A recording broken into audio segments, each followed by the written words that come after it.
Sources of finance पे हो रही थी, उसमें कल हमने फ्लोटेशन पे बात कंप्लीट की थी और other methods of issuing shares में issue of right shares, bonus या स्क्रिप इशू भी इसको कहा जाता है। बोनस इशू या स्क्रिप इशू एक ही बात है, इन दो को हमने डिस्कस किया था। फ्लोटेशन में आईपीओ था, प्राइवेट प्लेसिंग था, इंट्रोडक्शन था, और राइट इशू एंड बोनस या स्क्रिप इशू। तो जनाब एनी क्वेश्चन, कोई सवाल कल के लेक्चर से, कोई पॉइंट आपको लगता हो जिसमें आपको मजीद कोई एक्सप्लेनेशन चाहिए, तो जहन में कोई इशू है पूछिए। जी बेटा।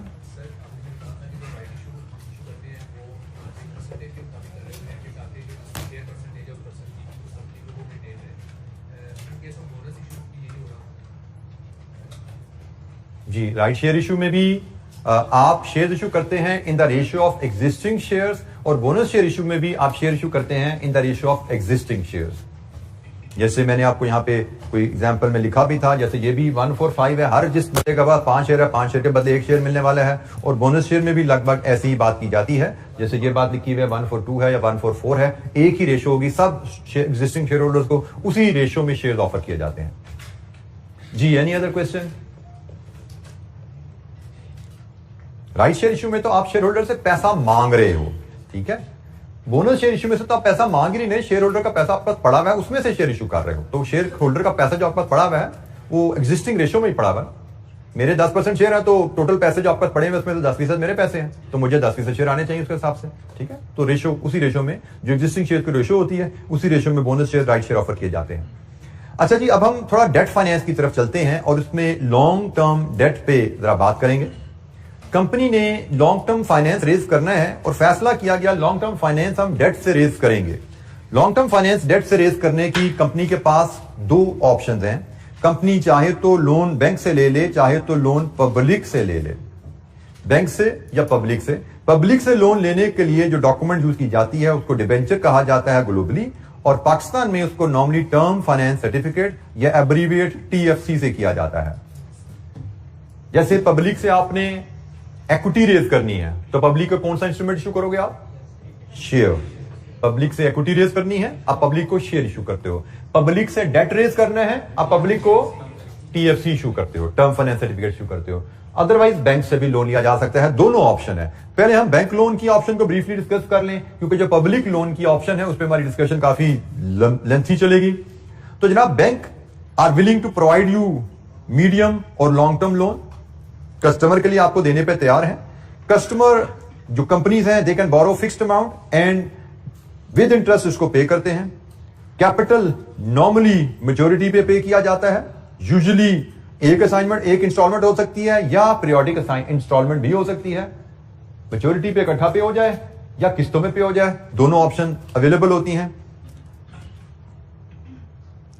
लोन पे भी और इंटरेस्ट पे भी दोनों में सर्टेनिटी होती है, जिसकी वजह से आपका जो प्लानिंग का प्रोसेस है वो सिंपल हो जाता है as compare to uncertainty of overdraft. Overdraft पे हम थोड़ी सी बात आगे चल के चलेंगे। बैंक लोन आपने मीडियम टर्म में लिया या लॉन्ग टर्म में लिया, आपको पता है मुझे कब कब इसकी किस्त पे करनी है। से 5 साल का आपने लोन लिया है, आपको उसकी किस्तों की पेमेंट की तारीख भी पता है, उसको इंटरेस्ट पेमेंट का रेट भी पता है और इंटरेस्ट पेमेंट की डेट भी पता है। तो आपके लिए सर्टेनिटी है कि मुझे कब कितना पैसा पे करना है, बनिस्बत ओवरड्राफ्ट के जिसमें ऐसी रिस्ट्रिक्शंस नहीं होती। जैसे ओवरड्राफ्ट की अगर हम बात करें, कंपेयर कर रहे हैं हम लोन को ओवरड्राफ्ट से। ओवरड्राफ्ट एक शॉर्ट टर्म फैसिलिटी होती है। क्या होती है ओवरड्राफ्ट को बताएगा, आगे चल के बात तो हमने करनी है, लेकिन फिलहाल चले आप सामने आ ही गया, थोड़ा डिस्कस कर ले, पता ही होगा आप लोगों को कुछ ना कुछ। What is overdraft? Temporary facility होती है कि अगर आपके अकाउंट में पैसे खत्म हो जाए और आपकी कोई पेमेंट ड्यू हो जाए, तो बैंक आपको अलाउ करता है कि कुछ उधार ले लो बैंक से टेम्परेरी, लेकिन वो सिर्फ उधार टेम्परेरी दिया जाता है। जैसे ही पैसे वापस आए आपको फौरन उसको वापस करना होता है, ठीक है। तो ये उसमें एक इशू होता है। लोन में ऐसा नहीं है, आपने एक पैसे ले लिए, आपको पता है मैंने 2 साल बाद देने हैं, मैंने 5 साल बाद देने हैं, और कितना कब इंटरेस्ट देना है वो भी आपको पता है। ओवरड्राफ्ट जैसे ही पैसे आए वापस करना जरूरी होता है, तो इस लिहाज से इसकी प्लानिंग मुश्किल हो जाती है। अच्छा जी, लोन के लिहाज से एक और जो फीचर आता है, इसका इंटरेस्ट भी और लोन की अरेंजमेंट पे जो पैसे आपने बैंक को पे किए हैं वो अलाउबल, टैक्स अलाउबल होते हैं। लोन आपने एक दफा ले लिया, पूरी मैच्योरिटी तक आपको उसका इंटरेस्ट पे करना होता है, ये भी लोन के साथ एक फीचर आता है। लोन में जब भी आप लेते हो, लोन के साथ कोवेनेंट्स, शराइत आती हैं। शराइत अभी आगे चल के हम थोड़ी सी कॉर्पोरेट शराइत की तो बात करेंगे, लेकिन आजकल हम सब सुन रहे हैं शराइत का मामला IMF की। आईएमएफ ने कहा पेट्रोल की कीमतें बढ़ाओ, सब्सिडी विड्रॉ करो, ये शराइत हैं कि ठीक है जी लोन लेना है हमसे तो फिर हमारी शर्तें भी मानो। इनको कोवेनेंट्स कहा जाता है, ठीक है, इनको terms and condition of the loan या कोवेनेंट्स कहा जाता है। आप जब भी लोन लोगे किसी भी पार्टी से, वो कुछ शराइत लगाती है और अगर आप वो शराइत को पूरा नहीं करते तो लोन इमीडिएटली रीपेबल हो जाता है। लोन लिया आपने 5 साल का, लेकिन 6 महीने बाद आपने एक टर्म ब्रीच कर दी, वो टर्म ब्रीच होगी, आपने शर्त पूरी नहीं की तो लेंडर जो है इमीडिएटली रीपेमेंट डिमांड कर सकता है। आईएमएफ को क्या फायदा होगा पेट्रोल की कीमत बढ़ाने से? कोई सोच सकता है आईएमएफ क्यों जोर लगा रहा है पेट्रोल की कीमत बढ़ाने पे? जी बेटा,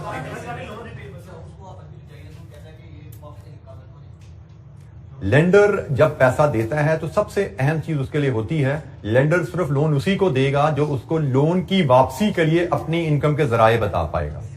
तो पाकिस्तान अनफॉर्चुनेटली अपनी इनकम के जराए नहीं बता पा रहा कि लोन मांग रहा है लेकिन लोन वापस कहां से पैसे आएंगे करना है, ये पाकिस्तान बता नहीं पा रहा। तो फिर आईएमएफ उनको कह रहा है कि भाई ये जो पेट्रोल पे कीमत बढ़ाओ, इससे जो तुम्हें मुनाफा आएगा उस मुनाफे से मेरा लोन पे करना, ठीक है, क्योंकि लेंडर लोन देने से पहले इस चीज में इंटरेस्टेड है कि लोन वापस कैसे आएगा। बारोअर जो है पैसे जो ले रहा है वो कहां से कमा के, किस सोर्स से कमा के पैसे वापस करेगा। मुझे याद है ग्रुप में किसी ने पूछा था कि कहीं पे कि लोन तो सिक्योर्ड होता है तो फिर लेंडर को उसकी वापसी की टेंशन क्या है? तो बेटा लोन सिक्योर जरूर है लेकिन सिक्योरिटी लोन सिक्योर जरूर होता है लेकिन लेंडर कभी नहीं चाहता कि कंपनी डिफॉल्ट करे और उसको सिक्योरिटी को बेच के पैसे रिकवर करने पड़े, क्योंकि सिक्योरिटी को बेच के पैसे रिकवर करना is not that much simple. उसमें खर्चे भी इन्वॉल्व हो जाते हैं, कोर्ट्स भी इन्वॉल्व हो जाती हैं। इतना आसान नहीं है कि आपने डिफॉल्ट किया और बैंक आपकी चीज उठा के बेच आएगा, उसको कोर्ट से परमिशन लेनी पड़ती है। तो उसमें डिलेज भी आते हैं, उसमें कॉस्ट भी आती हैं, उसमें इश्यूज भी आते हैं, अनसर्टेनिटीज भी आती है, कोई ऐसे प्रॉब्लम ना राइज हो जाए कि हमारे पैसे फंस ना जाए, ठीक है। तो बैंक पहले तो पूरी तसल्ली करता है कि भाई जो बोरोवर है वो पैसे कमा के दे पाएगा। जब उसकी तसल्ली हो जाए फिर लोन अप्रूव होगा, लेकिन सिक्योरिटी एहतियातन ली जाती है। जी जनाब, एनी क्वेश्चन, कोई सवाल? अच्छा जी, हम बात कर रहे थे कि कोवेनेंट अगर कोई ब्रीच हो जाए तो इमीडिएटली लेंडर बोरोवर से पैसे वापस मांग सकता है, रीपेबल हो जाता loan. Can be taken out in foreign currency as a hedge of foreign investment, ये भी एक बैंक लोन में ऑप्शन हमारे पास अवेलेबल होती है। हेज क्या है ये हमने रिस्क मैनेजमेंट का एरिया पढ़ना है इंशाअल्लाह, आखिरी टॉपिक हमारा होगा, उसमें हम जाके इस बात को डिस्कस करेंगे। फॉर द टाइमिंग ये पॉइंट आपके सामने एक मैं कह सकता हूं फॉर द टाइमिंग इसकी एक्सप्लेनेशन कॉन्सेप्चुअल बैकग्राउंड में अभी नहीं दे रहा, लेकिन जब आप रिस्क मैनेजमेंट का एरिया पढ़ेंगे तो उसके बाद रिवीजन में ये पॉइंट आपके सामने आएगा तो इसको आप एब्जॉर्ब कर पाएंगे। Company can offer security in order to secure a loan, ये जी बात हम कर चुके हैं। अच्छा ये तो ब्रीफ है, जैसे मैंने कहा बैंक लोन के कुछ फीचर्स हमने बात कर लिए वेरी ब्रीफली। हमें 2-3 नंबर का नोट आई, एमसीक्यू में कोई चीज आ जाए हम इसको डिस्कस करेंगे। ज्यादा जो लंबी डिस्कशन हमारी होनी है वो पब्लिक से जो डेट लेने के लिए जो डॉक्यूमेंट है डिबेंचर या टीएफसी, इस पे होनी है। डिबेंचर या टीएफसी होता क्या है? It is a written acknowledgement issued by the company to investor, generally public होती है, usually contain provision relating to, इसमें क्या क्या चीजें शामिल होती हैं?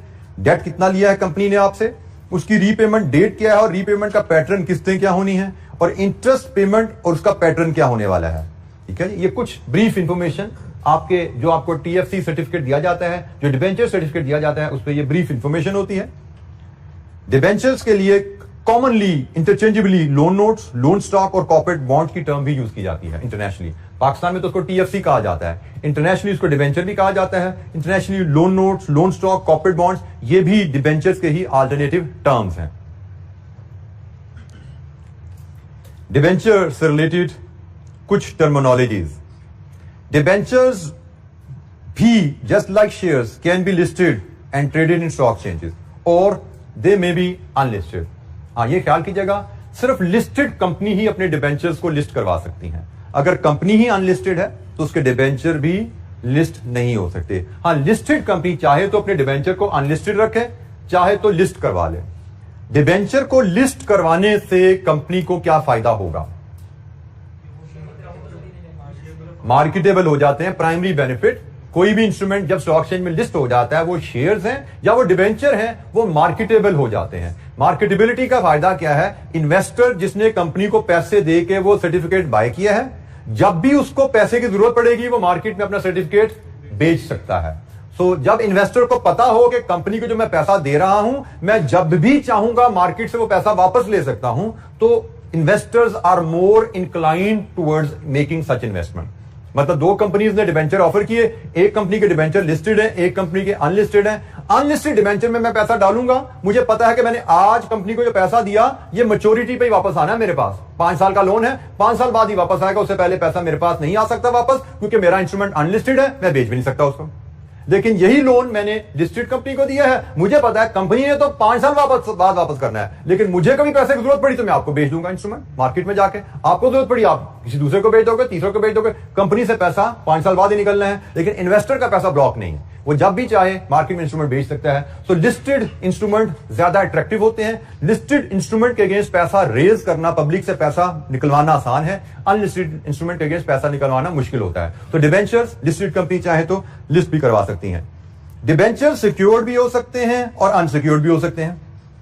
नॉर्मली जैसे हमने बात किया था, लोन सिक्योर्ड होते हैं, बैंक तो जो भी लोन देता है वो तो सिक्योर्ड ही होता है। लेकिन डिबेंचर्स जब पब्लिक से लोन लेने की बात आती है तो इसमें पब्लिक जो बहुत अच्छी रेपुटेशन और गुडविल वाली कंपनी होती है, उनको सिक्योरिटी के बगैर भी लोन देने पे तैयार हो सकती हैं। यहां पे अनसिक्योर्ड लोन भी आप रेज कर सकते हैं। और जब हम सिक्योरिटी की बात करते हैं तो सिक्योरिटी दो तरह की होती है, एक फिक्स चार्ज, एक फ्लोटिंग चार्ज। इन टर्म्स से आप फेमिलियर है? यस और नो? कुछ ने यस का, कुछ ने नो का। जो फेमिलियर है कहां पढ़ा है इन्होंने? कंपनी लॉ में पढ़ा। जो नो कह रहे हैं उन्होंने कंपनी लॉ नहीं पढ़ा। फिक्स चार्ज आप कहते हो जब एक लोन सिक्योर्ड है against fixed asset, capital asset. आपने लेंडर को capital asset as security provide किया है, तो हम कहते हैं कि your loan is secured against fixed charge. लेकिन बाज़ औक़ात आप कैपिटल एसेट की बजाय लेंडर को, कंपनी जो है वो लेंडर को कैपिटल एसेट की बजाय जो करंट एसेट्स हैं वो ऑफर करती हैं सिक्योरिटी में।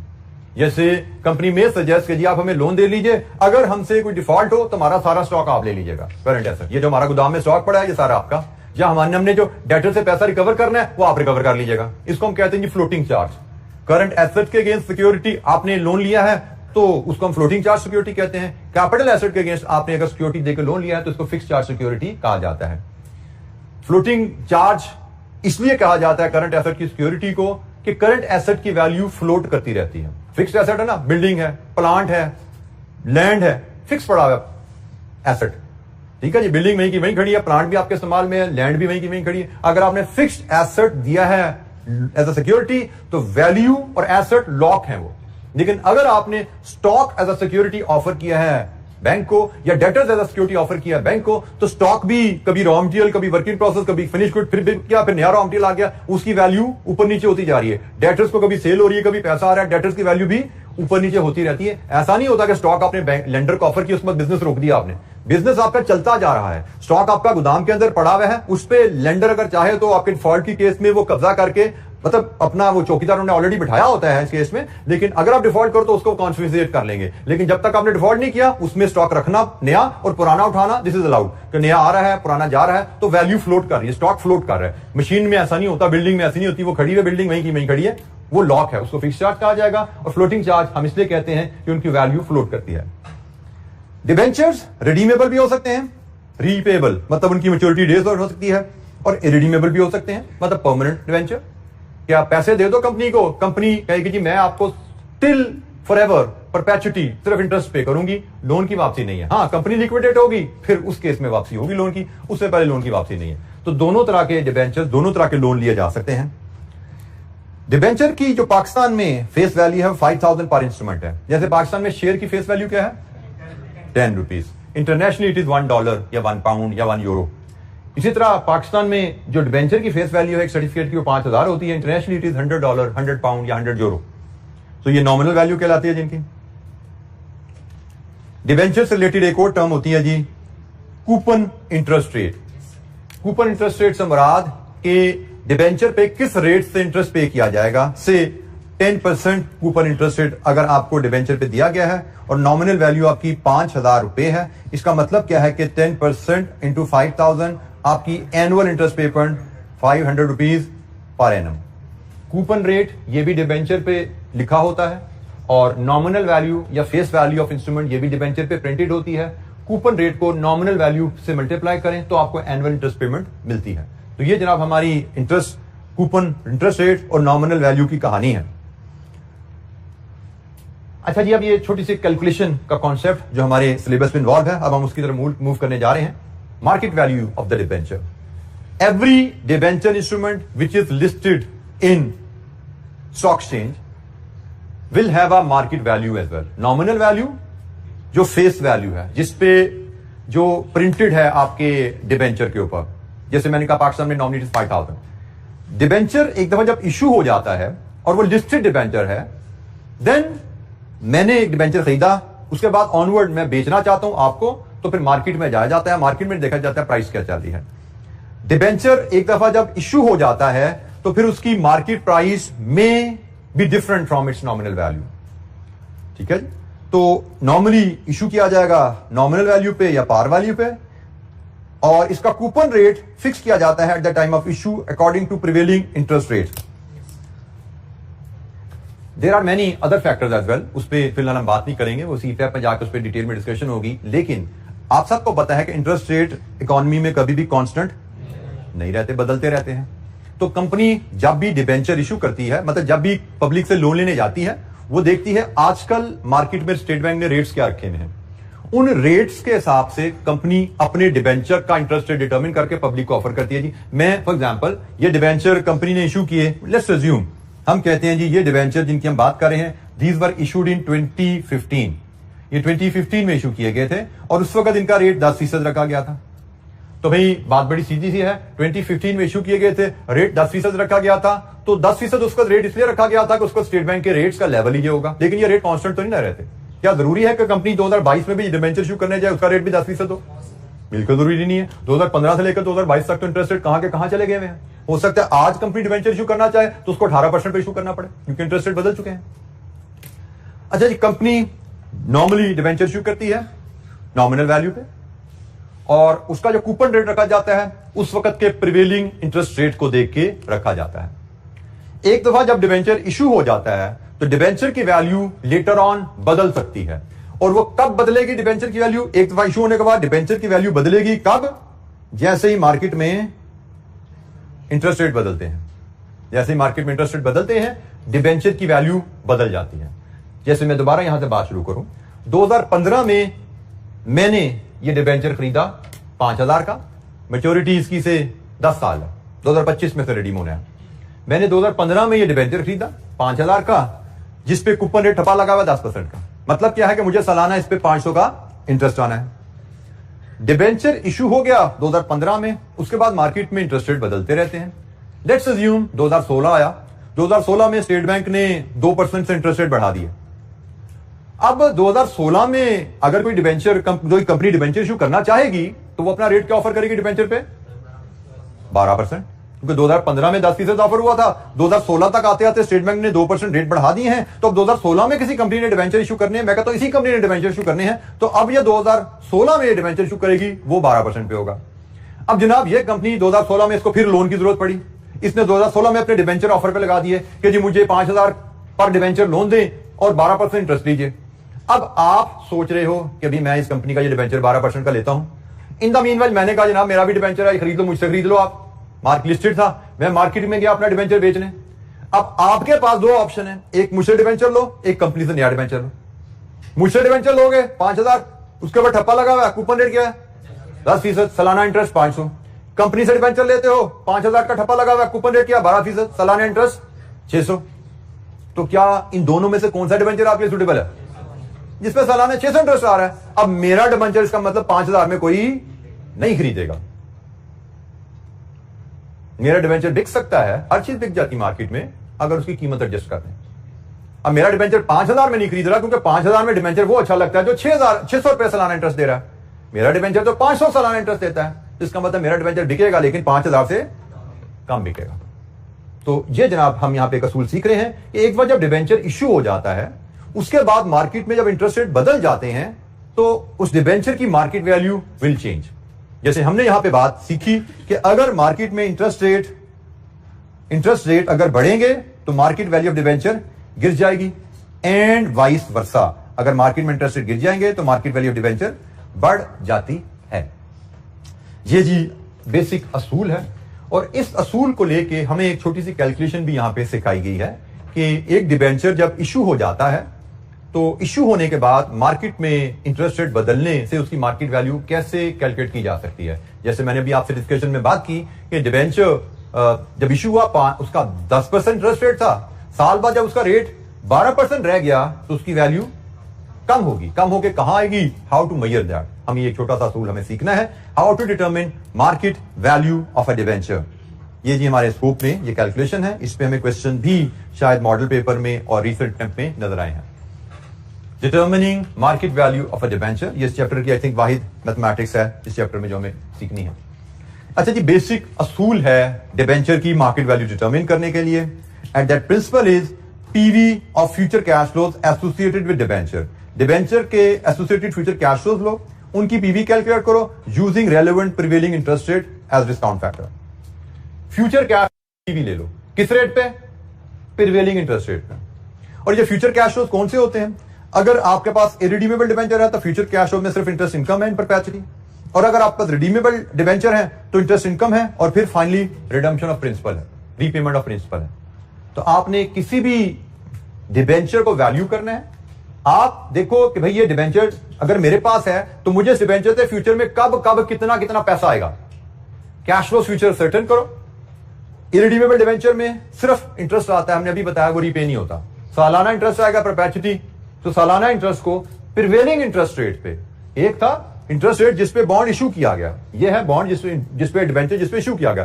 प्रिवेलिंग वो है जो उस वक्त वैल्यूएशन के वक्त मार्केट में चल रहा है। जैसे मैंने कहा 2005 में ये 10% पे इशू हुआ, 2016 में 2015 में इशू हुआ, 2016 में prevailing interest rate was 12%, market में इंटरेस्ट रेट 12% पे चला गया। तो जनाब आपने जिस भी डिबेंचर की वैल्यू लेनी है उस डिबेंचर के फ्यूचर कैश फ्लोज एस्टिमेट कीजिए और उनको डिस्काउंट कर लीजिए प्रिवेलिंग इंटरेस्ट रेट पे।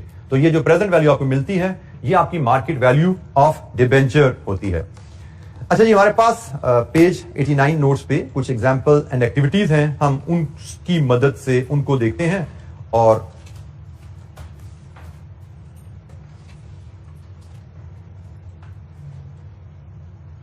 ये जी एग्जांपल हमारे पास है। हमें डेटा दिया गया है, X limited has the following data relating to its TFC issued few years ago. कुछ साल पहले इशू किया था टीएफसी जी। पार वैल्यू या फेस वैल्यू 5000 है। कूपन इंटरेस्ट रेट, मतलब जब बॉन्ड इशू किया गया था 7% सालाना उस पर इंटरेस्ट प्रॉमिस किया गया था, और 5 साल बाद ये रिडीमेबल है। ठीक है जी, इशू किया गया था कुछ साल पहले, रिडीमेबल है 5 साल बाद। रिडम्पशन वैल्यू है 10% प्रीमियम, रिडम्पशन होनी है 10% प्रीमियम के ऊपर, मतलब 5000 की जगह आपने 5500 पे वापस करने हैं। रेलेवेंट प्रिवेलिंग इंटरेस्ट रेट 9% है, मतलब आपने कुछ साल पहले जब इशू किया था तब प्रिवेलिंग इंटरेस्ट रेट 7% थे, आज प्रिवेलिंग इंटरेस्ट रेट 9% है। तो हमने अगर इस बॉन्ड की मार्केट वैल्यू कैलकुलेट करनी है तो उसके लिए मैं आपको चलें वर्किंग हम बना लेते हैं, एक वर्किंग बना के उस पर हैंडल करते हैं इसको। हम एग्जाम्पल को फॉलो कर रहे हैं पेज 89 की। हमारा ये डिबेंचर रिडीमेबल है, हमने कहा जी रिडीमेबल डिबेंचर है तो इससे हमें इंटरेस्ट आना है सालाना 5 साल तक। इंटरेस्ट सालाना आना है 5000 पे 7% के हिसाब से 350, और फिर रीपेमेंट या रिडम्पशन आनी है 5 साल बाद 5000 पे 10% प्रीमियम के साथ 5500 में। तो जनाब हमने कहा जी हमें जिस बॉन्ड की मार्केट वैल्यू लेनी है उस बॉन्ड के फ्यूचर के कैश फ्लोज असर्टेन कीजिए कि अगर ये बॉन्ड मेरे पास हो तो मुझे फ्यूचर में इससे कब कब कितना पैसा आएगा। तो मुझे 5 साल सालाना 350 रुपए आएंगे, 7% 5000 पे, और 5 साल बाद रिडम्पशन में 10% प्रीमियम के साथ 5500 आएंगे। असूल क्या है, फ्यूचर कैश फ्लोज को डिस्काउंट कर लो प्रिवेलिंग मार्केट इंटरेस्ट रेट पे जो कि है 9%। तो जनाब 9% पे डिस्काउंट कीजिए, पीवी लीजिए, ये मिलेगी आपको market value of the bond. तो जनाब ये 9% पे एन्युटी है, 5 साल 9% नॉर्मल एन्युटी। कितना परसेंट है जी, क्या फैक्टर है जी 890, और ये वन ऑफ कैश फ्लो है 9% 5 ईयर बाद, क्या डिस्काउंट फैक्टर है 0.650। लीजिए जी प्रेजेंट वैल्यू इंटरेस्ट की क्या बनती है 1362, और प्रिंसिपल की रीपेमेंट की क्या बनती है 3575। सम कीजिए 5 डेसिमल उड़ा दीजिए, राउंड ऑफ कर दीजिए, 357 54937, यह जी मार्केट वैल्यू। हम अदरवाइज भी बता सकते थे कि जब बॉन्ड इशू हुआ तब इंटरेस्ट रेट क्या था 7%, लेटर ऑन इंटरेस्ट रेट ऊपर जाने से मार्केट वैल्यू नीचे आ जाती है ना। ये पढ़ा था ना हमने कि मार्केट के इंटरेस्ट रेट का और बॉन्ड की वैल्यू का इनवर्स रिलेशनशिप है। मैं आपको थोड़ी देर पहले एग्जांपल दे रहा था कि जी 10% पे बॉन्ड इशू हुआ, मार्केट में रेट 12% पे चला गया, तो मेरा बॉन्ड 5,000 का नहीं बिकेगा, कम का बिकेगा। वही रिलेशनशिप मैंने यहां पे देखा, 7% पे बॉन्ड इशू हुआ था, मार्केट में रेट 9% पे चला गया है, अब बॉन्ड 5,000 का नहीं बिकेगा, बॉन्ड कम का बिकेगा। So value of the bond determine करना, मैंने ये बॉन्ड खरीदना है, मैं ये बॉन्ड कितने का खरीदूंगा, उसके लिए मैं देखना चाहूंगा कि मैं अगर ये बॉन्ड खरीदता हूं मुझे फ्यूचर में इससे फायदा क्या मिलना है। जो फायदा मिलना है फ्यूचर का वो डिटरमिन कीजिए और उसको प्रिवेलिंग मार्केट इंटरेस्ट रेट पे डिस्काउंट कर लीजिए। मुझे एज एन इन्वेस्टर इस बॉन्ड से फ्यूचर में क्या फायदा मिलना है उसको मैं अपने प्रिवेलिंग इंटरेस्ट रेट पे डिवाइड करूं। PV gives me the value कि मुझे ये बॉन्ड कितने का खरीदना चाहिए। मुझे ये बॉन्ड 4937 का बारे में है, 5000 का नहीं, 4937 में मैं ये खरीदूंगा। जी एनी क्वेश्चन, कोई सवाल? अच्छा जी, मजीद और भी कुछ कैलकुलेशन हमारे पास इसी से रिलेटेड है। एक और एक्टिविटी है जी हमारे सामने। Y limited has the following data relating to its TFC issued few years ago. Par value 5000, coupon rate 12%, redeemable in 10 years, redemption value par है, रेलेवेंट प्रिवेलिंग इंटरेस्ट रेट 10%। हमें नजर आ रहा है कि जब बॉन्ड इशू हुआ 12% पे था, मार्केट में इंटरेस्ट रेट अब गिर चुके हैं, इसका मतलब बॉन्ड वैल्यू 5000 से ज्यादा होगी। कितनी ज्यादा होगी इसके लिए हम वैल्यू कैलकुलेट कर लेते हैं इसकी। वही मेथड जो हमने ऊपर इस्तेमाल किया, ये भी रिडीमेबल है ना, रिडीमेबल बॉन्ड है, तो इससे में जो कैश फ्लोज आने, एक इंटरेस्ट आना है प्लस रिडम्पशन होनी है। 10 साल इंटरेस्ट आएगा 5000 पे 12% के हिसाब से 600, और 10 साल बाद रिडम्पशन होगी पार पे, और डिस्काउंट फैक्टर हमें लेना है प्रिवेलिंग इंटरेस्ट रेट, वो आ गया हुआ है 10% पे। प्रिवेलिंग इंटरेस्ट रेट 12 से गिर के 10% पे आ गया, तो 10% 10 year annuity factor 145, 10% 10 year present value factor 386। लीजिए जी पीवी लीजिए इंटरेस्ट की 387 और प्रिंसिपल की 1930, सम करेंगे 5617। लीजिए जी, यही बात हमने डिस्कस की थी कि वैल्यू उसकी 5000 से ऊपर जा चुकी होगी, तो 5617 पे हमें नजर आ रही है। वैल्यू ऑफ डिबेंचर, जो भी डिबेंचर आपको दिया जाए आप उसके फ्यूचर कैश फ्लोज एस्टिमेट करेंगे और फ्यूचर कैश फ्लोज को प्रिवेलिंग इंटरेस्ट रेट पे डिस्काउंट कीजिए। जो पीवी है वो आपकी market value of the bond है।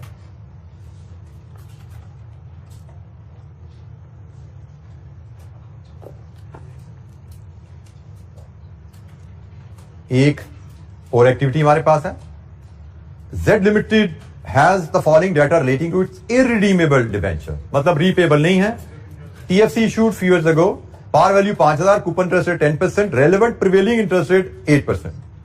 तो जनाब हमने कहा हमें पीवी ऑफ कैश फ्लो लेनी है कि अगर मैं ये इंस्ट्रूमेंट बाय करूं तो मुझे इस इंस्ट्रूमेंट से सालाना क्या रिटर्न आनी है। ओनली इंटरेस्ट, रिडीमेबल नहीं है ना, ये सिर्फ इंटरेस्ट आना है और परपेचुटी में आना है। ठीक है जी, तो ये डिस्काउंटिंग इन परपेचुटी इंटरेस्ट की लेनी है आपने market value of the bond जो आनी है that will be annual interest divided with prevailing interest rate.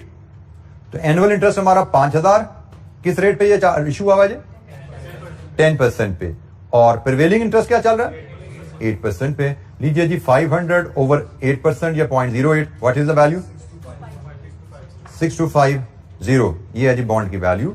हमने जब बॉन्ड खरीदा तब मार्केट में इंटरेस्ट 10% चल रहा था, अब मार्केट में इंटरेस्ट गिर गया है। मार्केट में इंटरेस्ट रेट गिर जाने से बॉन्ड की वैल्यू ऊपर चली जाती है, ये इनवर्स रिलेशनशिप है। 5000 पे बॉन्ड इशू हुआ था लेकिन उस वक्त रेट था 10%, मार्केट में रेट 8% हुआ तो बॉन्ड की वैल्यू ऊपर चलेगी, ये इनवर्स रिलेशनशिप है, वी शुड रिमेंबर। जी एनी क्वेश्चन?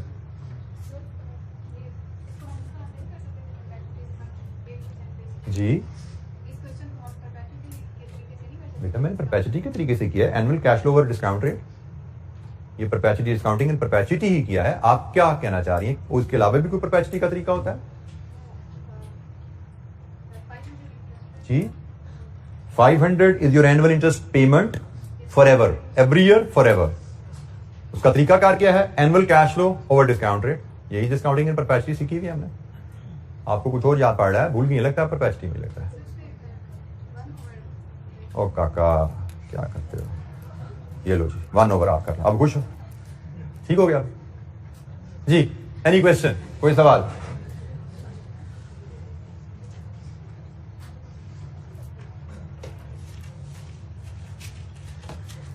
अच्छा जी, हमने जो बात हम डिस्कस कर रहे थे, कॉन्सेप्ट जब डिस्कस कर रहे थे, वो ये टर्म्स थी कि बॉन्ड जब इशू किया जाता है, कूपन इंटरेस्ट रेट फिक्स किया जाता है at the time of issue. जो मार्केट इंटरेस्ट रेट है उसके हिसाब से कूपन इंटरेस्ट रेट डिटरमिन किया जाता है।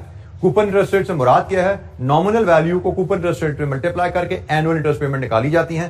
कंपनी ने अगर 20 साल का बॉन्ड इशू किया, 20 साल कंपनी ने इसी रेट पे इंटरेस्ट रेट पे करते रहना है। मार्केट में रेट ऊपर जाए नीचे जाए, कंपनी ने एक बार रेट इशू कर दिया, बॉन्ड इशू कर दिया, तो कंपनी का रेट फिक्स रहेगा। अच्छा जी, लेकिन हमने बात की कंपनी ने एक बार बॉन्ड इशू कर दिया, उसके बाद अगर मार्केट में इंटरेस्ट रेट बदल जाते हैं, ऊंच नीच हो जाते हैं, तो कंपनी की पेमेंट पे असर नहीं पड़ता, बॉन्ड की वैल्यू पे असर पड़ जाता है। सब्सिक्वेंटली बॉन्ड इशू करने के बाद अगर मार्केट में इंटरेस्ट रेट बढ़ जाए तो बॉन्ड की वैल्यू नीचे चली जाएगी। अगर सब्सिक्वेंटली मार्केट में इंटरेस्ट रेट गिर जाए तो बॉन्ड की वैल्यू ऊपर चली जाती है। ये रिलेशनशिप है। और मार्केट में इंटरेस्ट रेट्स को लेके, कूपन रेट को लेके, पार वैल्यू को लेके बॉन्ड वैल्यू कैसे एस्टिमेट की जाती है, उसका हमने प्रिंसिपल डिस्कस किया, उसकी हमने कुछ एक्टिविटीज भी परफॉर्म की। Any question? Determining market value of a TFC, a debenture.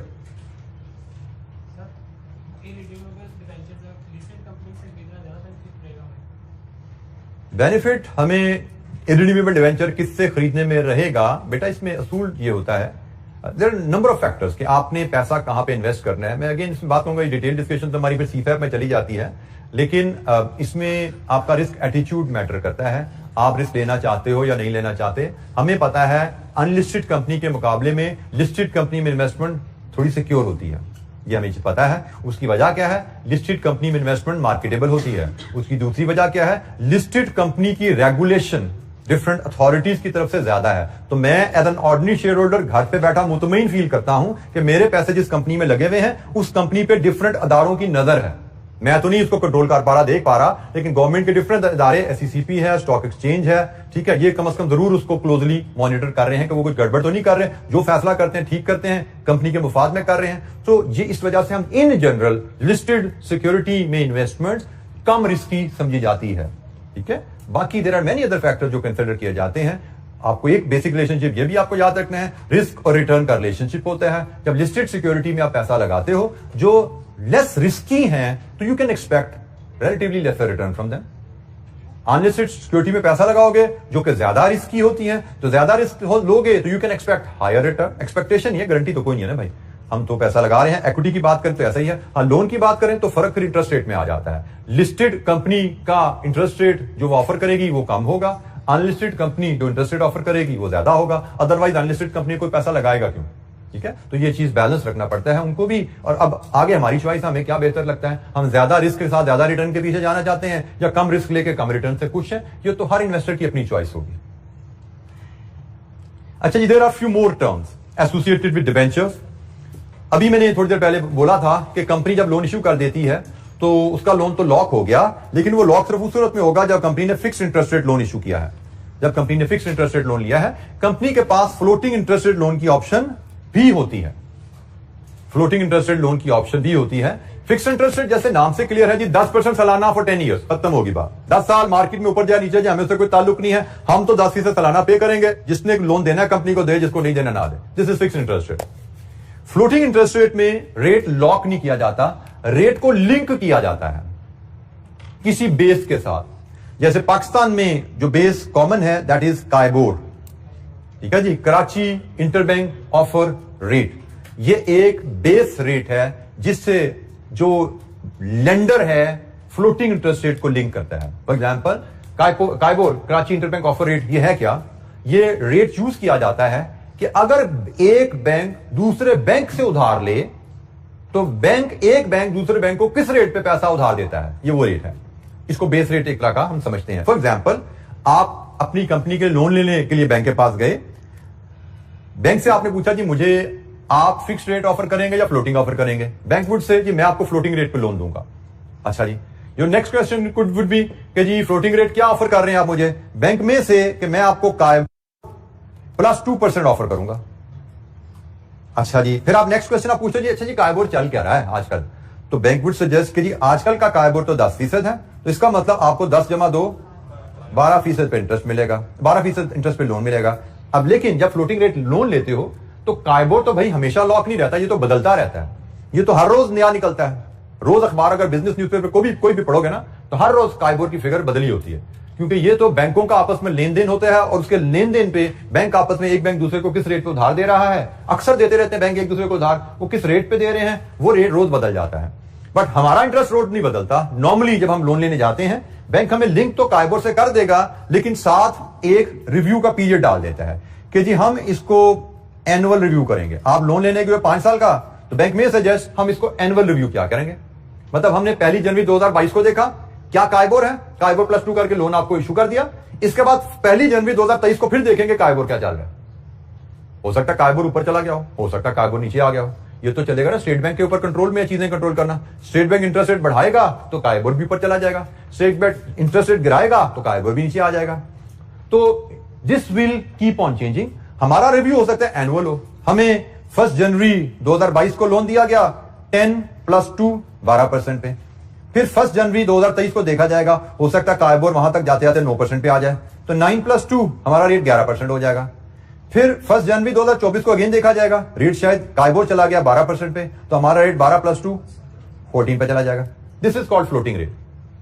ये रिव्यू एनुअल भी हो सकता है, ये रिव्यू 6 मंथली भी हो सकता है। ठीक है जी, ये तो बैंक की और कंपनी की एग्रीमेंट पे है, वो क्या एग्री करते हैं कि जी हर 6 महीने बाद इंटरेस्ट रेट रिवाइज करना है या हर साल बाद इंटरेस्ट रेट रिवाइज करना है। तो अगर आप 6 महीने बाद इंटरेस्ट रेट रिवाइज कर रहे हो तो ये रेट 6 महीने के लिए एप्लीकेबल है। 6 महीने इस रेट पे इंटरेस्ट दोगे, 6 महीने बाद नया कायबोर के हिसाब से नया रेट आ जाएगा, 6 महीने और गुजरेंगे फिर नए कायबोर के हिसाब से नया रेट आ जाएगा। तो इसको हम फ्लोटिंग रेट लोन कहते हैं। इंटरनेशनली कायबोर की जगह लाइबोर चलता है, लंदन इंटरबैंक ऑफर रेट।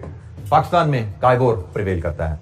तो लोन लेने आप जाते हैं तो लोन आपको फिक्स रेट पे भी मिल सकता है, फ्लोटिंग रेट पे भी मिल सकता है। आपने कौन सा लोन लेना है ये आपकी जरूरत पे भी डिपेंड करता है और आपको ऑफर पे भी डिपेंड करता है। बाज़ का आपको दोनों ऑप्शन अवेलेबल हो सकती हैं, आप अपनी जरूरत के हिसाब से अपने मिजाज के हिसाब से इनमें से कुछ चुनोगे, और बाज़ का आपको ऑप्शन ही अवेलेबल होती है। So how to select option, again BFD। हम यहाँ पे सिर्फ ABC सीख रहे हैं, डिफरेंट टर्म से फेमिलराइज कर रहे हैं। इनकी डिटेल, इनकी बारीकियां ये सारी हमारी BFD में CFA4 में डिस्कस होनी है। वहां पे इस पे इंटरेस्ट रेट की डिस्कशन पे हमारे कोई 6, 7, 8 घंटे लग जाने हैं। ठीक है, पर यहाँ पे हमारे लिए सिर्फ इतनी सी बात ही है कि भाई हम फिक्स रेट लोन भी ले सकते हैं, हम फ्लोटिंग रेट लोन भी ले सकते हैं। फ्लोटिंग रेट लोन क्या होता है, बेस से लिंक किया जाता है और वो बेस पीरियोडिकली बदलती रहती है, और जब पीरियोडिकली बेस बदलेगी तो एग्रीड पीरियड के हिसाब से हमारा इंटरेस्ट रेट भी लोन पे बदलता रहता है।